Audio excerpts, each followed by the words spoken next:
বন্ধুরা, লাইটিং সমস্যা হলে আপনারা কোথা থেকে কাজ করবেন বা কিভাবে কাজ করবেন অনেকেই কিন্তু এলোমেলো হয়ে যান। আর আমি বলবো যে কোনো মাদারবোর্ডের লাইটিং সংক্রান্ত সমস্যা নিয়ে যদি কোনো কাস্টমার আসে, তাহলে ওই সার্কিটটা যদি লাইটিং অংশ পুড়ে যায় অথবা ভেঙে যায়, তারপরেও কিন্তু ওই ফোনটার লাইটিং সেকশনে কাজ করা সম্ভব। তো অবশ্যই এর জন্য আপনার লাইটিং সার্কিট কিভাবে কাজ করে সেই বিষয়ে জ্ঞান থাকতে হবে। আর এই বিষয়ে জ্ঞান নিতে হলে আমাদের ভিডিওটা সম্পূর্ণটুকু যদি দেখেন, তাহলে আমি বলবো যে কোনো লাইটিং সমস্যার সমাধান আপনি এক তুড়িতেই করতে পারবেন। লাইটিং সার্কিট কিভাবে কাজ করে সেটা বোঝানোর জন্য আমরা একটি ডায়াগ্রাম অঙ্কন করেছি। আর এই ডায়াগ্রামে আমরা একটি 6 লেগ আইসি কিভাবে কাজ করে সেই বিষয়টা বুঝিয়ে দিব। তো বন্ধুরা, 6 লেগ আইসিটা নিয়েছি এর কারণ হচ্ছে যেই ফোনে 9 বল অথবা 12 বলের আইসি আছে, সেই আইসিটা যদি আপনাদের কাছে না থাকে, সেখানে যদি আপনারা এই 6 লেগ আইসিটাও সেট আপ করেন, তাহলেও কিন্তু সেই ফোনে আপনার লাইটিং সমস্যার সমাধান হয়ে যাবে। সুতরাং আপনারা ভালো মতন খেয়াল করেন এই আইসিটা কিভাবে কাজ করে। তো বন্ধুরা, 6 লেগ আইসি একটি ডট পয়েন্ট আছে, যেই পয়েন্টটা থেকে 1 2 3 4 5 6 অর্থাৎ ঘড়ির কাঁটার ডান দিক থেকে গুনতে হয়, আর আইসির যেগুলোতে লেগ থাকে সেটার উল্টা দিক থেকে গুনতে হয়।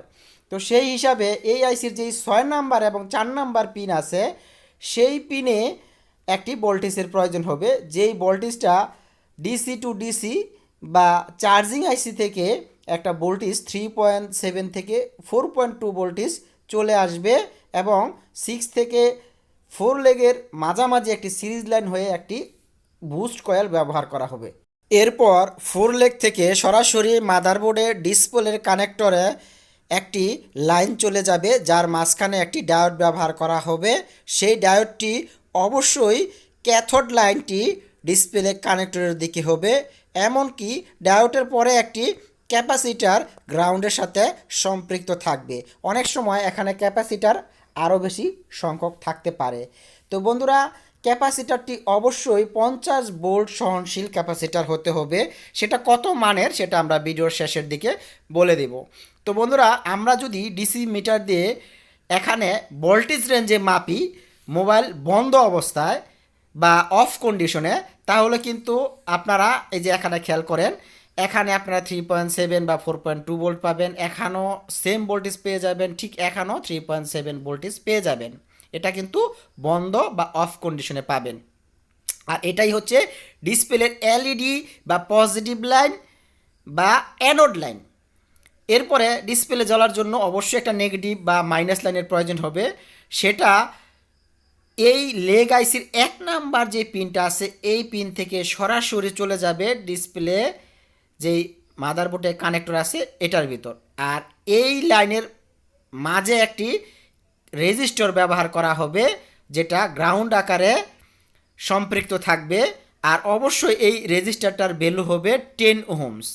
আর এই রেজিস্টারটা যেহেতু খুব কম মানের, সেহেতু এখানে যদি আমরা মাপি মিটার দিয়ে, তাহলে কিন্তু এখানে বিপ সাউন্ড আসবে। অনেকে কিন্তু বিপ সাউন্ড আসলে আমরা এই লাইনটা খারাপ মনে করি, কিন্তু অবশ্যই মাথায় রাখতে হবে যেহেতু এখানে রেজিস্টারটা খুব কম ভ্যালুর, সেই ক্ষেত্রে এই লাইনটাতে সবসময় বিপ সাউন্ডই আসবে। আর অবশ্যই রেজিস্টারটা ভালো আছে কিনা সেটা আমরা অবশ্যই চেক করতে হবে। এটাই হচ্ছে ডিসপ্লের নেগেটিভ কানেকশন। বন্ধুরা, এখানে যেই 2 নাম্বার এবং 3 নাম্বার পিন আছে, এই পিন দুইটা অনেকটা গ্রাউন্ডের সাথেই সম্পৃক্ত থাকে। অনেক সময় এখানে ক্যাপাসিটার সম্পৃক্ত থাকে গ্রাউন্ড আকারে। তো বন্ধুরা, 1 নাম্বার পিনটা ফিডব্যাক আকারেও কাজ করে থাকে। তবে আপনাদের যে সিস্টেমটা আমরা এখন বললাম, অর্থাৎ 4 নাম্বার থেকে পজিটিভ লাইন যাবে অর্থাৎ এলইডি এ, এবং 1 নাম্বার থেকে এলইডি কে অথবা এখানে K2 লাইনও যেতে পারে। সুতরাং এই আইসিটি চলার জন্য আরও একটি ভোল্টেজের বা কন্ট্রোল লাইনের প্রয়োজন হয়, সেটা সিপিইউ থেকে আসে। আর এই যে সিপিইউ থেকে যেই লাইনটা আসবে, সেই লাইনটার নাম হচ্ছে সিএবিসি, অনেকে ইএন বলে অথবা পিডাব্লিউএম বলে। এই লাইনটাই মূলত হচ্ছে এই চার্জিং সার্কিটটাকে এনেবেল করবে। আর অবশ্যই এই এনেবেল লাইনে 1.8 ভোল্টেজ আপনারা পাবেন। আর এটা অবশ্যই যদি আপনার মোবাইলের ডিসপ্লের গ্রাফিক্স ওকে থাকে, অর্থাৎ ডিসপ্লেতে লেখা আসে 100%, লাইট শুধু জ্বলে না, তখনই কিন্তু আপনাদের এই 1.8টা এই সার্কিটে ভিতর প্রবেশ করবে সিপিইউ থেকে। তো সুতরাং লাইটিং সেকশনে কাজ করার আগে অবশ্যই আপনাদের মাথায় রাখতে হবে আপনাদের এই সিএবিসি বা পিডব্লিউএম লাইনটি অ্যাক্টিভ আছে কিনা। অর্থাৎ আপনারা যখন মাদারবোর্ডের ভিতর ডিসপ্লে কানেকশন লাগিয়ে ফোনটি চালু করবেন, যখন আপনারা লেখা দেখতে পারবেন অর্থাৎ লাইট জ্বলবে না, ঠিক তখনই কিন্তু আপনার এই 1.8 ভোল্টটা আসবে। তা না হলে এই 1.8 ভোল্ট আসবে না, আর কখনোই আপনারা লাইটিং সেকশনে কাজ করলে হবে না। অর্থাৎ ডিসপ্লে আসার পরেই কিন্তু লাইটিং সেকশনের কাজ করবে, এই কথাটা অবশ্যই আপনাদের মাথায় রাখতে হবে। বন্ধুরা, আপনারা সার্কিটে লাইটিং সেকশনটা চিনতে হলে দেখেন লাইটিং আইসি থাকবে, পাশে একটি কয়েল থাকবে, এমনকি একটা ডায়োড থাকবে এবং একটা ক্যাপাসিটার থাকবে। আপনাদের দেখিয়ে দিলাম, তাছাড়া আপনার ডায়াগ্রাম থেকেও কিন্তু বুঝতে পারবেন।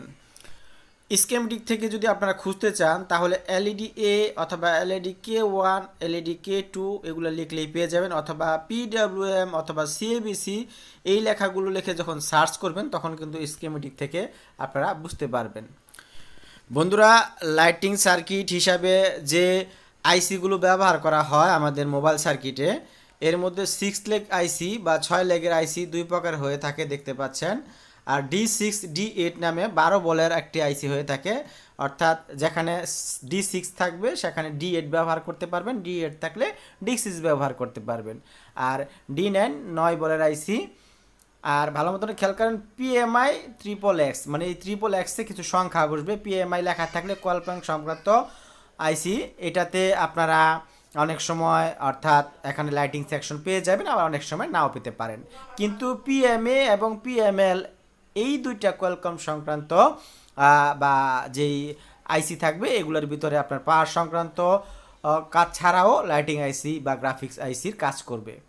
আর MTK সিপিইউ যুক্ত যে আইসিটা আছে MTK 6371P, এই আইসিটা যদি থাকে তাহলে এই আইসিটাও চার্জিং বা লাইটিংয়ের কাজ একত্রে করে থাকে। তো আপনারা লাইটিং সংক্রান্ত সার্কিট বা কোন আইসিগুলো ব্যবহার করে সেটা কিন্তু এখন বুঝতে পারলেন। বন্ধুরা, প্রথমে আমরা স্কেমেটিক লেআউটটা ওপেন করব। তো স্কেমেটিক লেআউটটা ওপেন করে নেওয়ার পর ডিসপ্লের যে কানেক্টরটা আছে, এই যে দেখেন J2302, অর্থাৎ আমরা কানেক্টরের যে নাম্বারটা থাকবে সেটা আমরা সিলেক্ট করে কপি করব অথবা আমরা মুখস্থ রাখব। এর পরবর্তী আমাদের যে স্কেমেটিক অপশনটা আছে সেখানে আমরা J2302 এটা লিখব। লিখে নেওয়ার পর আমরা সার্চ করব। যখন আমরা সার্চ করব তখন কিন্তু আমাদের স্কেমেটিকে আমাদের কানেক্টরের অপশনটা চলে আসবে। যে ভালো মতন খেয়াল করে দেখেন, আমরা সার্চ করলাম, এখানে কিন্তু কালার হয়ে আমাদের যে ডিসপ্লে মাদারবোর্ডের যে কানেক্টরটা আছে সেটা চলে আসছে। আর এখানে খেয়াল করেন আমরা যে ডিসপ্লের যে লাইনগুলো বলেছিলাম আপনাদের, দেখেন এলইডি এ, এই যে দেখেন এলইডি কে আর হচ্ছে পিডব্লিউএম, এই লাইনগুলো কিন্তু এখানে আছে। আর ডিসপ্লে কানেক্টরে কিন্তু ডিসপ্লের কাজ করার জন্য বা গ্রাফিক্স আসার জন্য এবং টাচ কাজ করার জন্য আরও যেই লাইনগুলো আছে এখানে কিন্তু বাকি লাইনগুলো আছে। যেহেতু আমরা লাইট সংক্রান্ত বিষয় নিয়ে কাজ আজকে ভিডিওটি করতেছি, এর জন্য আমরা শুধু এটাই করব। দেখেন আমরা এলইডি এ বা পিডব্লিউএম যে কোনো একটি এখানে লাইন লেখা কপি করে আমরা জাস্ট আমরা ঠিক এই পেজের ভিতরেই আবার আমরা সার্চ করব। সার্চ করলে আমাদের যে লাইটিং আইসিটা আছে আইসির স্কেমেটিকের ভিতরে আমাদের নিয়ে আসবে। যে দেখেন লাইটিং আইসির যে স্কেমেটিকটা আছে সেটার কিন্তু আমাদের নিয়ে আসলো। দেখেন এই যে 1 2 3 4 5 6 এবং এই আইসিতে ভোল্টেজ ঢুকলো এবং এই যে দেখেন এলইডি এ পিডব্লিউএম এই লাইনগুলো এখানে আছে। তো এখন আমরা এখান থেকে লাইটিং আইসিটা কোনটা সেটা আমরা জাস্ট এই নাম্বারটা কপি করে আমাদের যে লেআউটটা আছে সেই লেআউটের যে সার্চ বার আছে সেখানে আমরা এটা সার্চ করব। যখন সার্চ করব তখন কিন্তু আমাদের সেই আইসিটা আমাদের দেখিয়ে দিবে। দেখেন আমরা এটা কপি করে আমরা লেআউটের অপশনের যে সার্চ বারটা আছে এটা আমরা যখন সার্চ করব, দেখেন লাল আকারে বর্ডার হয়ে গেছে, অর্থাৎ এই যে এই আইসিটা আমাদের লাইটিং আইসিটা শু করলো, মানে অর্থাৎ মাদারবোর্ডের এই জায়গায় লাইটিং আইসিটা আছে, আমরা এইভাবে খুঁজে পাবো। তো এইভাবে কিন্তু আমরা লাইটিং আইসি এবং পার্টসগুলো আমরা খুঁজে পাবো এবং এখান থেকে সকল বিষয় আমরা বুঝতে পারবো। দেখেন এই যে ডায়োড, তো ডায়োডটা আমরা কপি করব, কপি করলাম। কপি করে নেওয়ার পর এখানে যদি আমরা এটা কেটে, অর্থাৎ আমাদের লেআউট অপশনে যদি আমরা এই ডায়োডের যেই নাম্বারটা আছে সার্চ করি, যে ডায়োড কোনটা, এটা আমাদের দেখিয়ে দিল।